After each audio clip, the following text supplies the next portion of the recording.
Hello good morning guys. सुबह सुबह का टाइम है। मैं आ चुका था अपनी दुकान पर। थोड़ी देर दुकान पर बैठने के बाद मुझे जाना था कलान पर कुछ उन्हें सामान निकल। फिर क्या था, हम अपनी वैगन लेके निकल गए कलान के लिए। थोड़ी देर बाद हम पहुंच गए कलान भाइयों। फिर कलान में थोड़ी देर घूमने फिरने के बाद हमें ध्यान आया हमें दुकान पर निकलवाना सामान। फिर हम पहुँच गए सचिन भाई की दुकान पर। सचिन भाई की दुकान का निकलवाया सामान हमने। फिर क्या था, हमें लग रही थी भूख, हमने खाए समोसे। हम सामान पैक करवा के हम निकल गए वापस घर के लिए। फिर क्या था भाई, ये रोड तो खाली रहता है कलान वाला हमेशा। थोड़ी देर चलने के बाद हम पहुंचने वाले थे घर।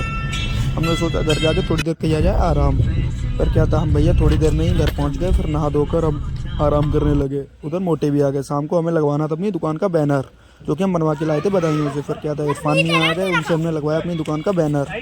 बैनर लगवाने के बाद हमने जला दी दुकान की सारी लाइटें। लाइट्स ऑन करने के बाद भैया फिर हमें ध्यान आया बंदरों के लिए आज खिलाने हैं ब्रेड। क्या था, हम ब्रेड के पैकेट लेके 4-5 बंदरों के लिए खिलाने लगे। लेकिन वहाँ पे बंदर तो आए नहीं, आधे से ज़्यादा तो कुत्ते ही खा गए। बड़ा अफसोस रहा। फिर हमने गौ माता को खिलाए। फिर लाइटें जलाने के बाद हम पहुँच गए ढाबा पे खाना खाने के लिए शाम को करेला के साथ। फिर क्या था, हमने खाना लगवाया। ढाबा पे पहुंचने के बाद लेकिन ये भाई तो बीड़ी पीने में मस्त था।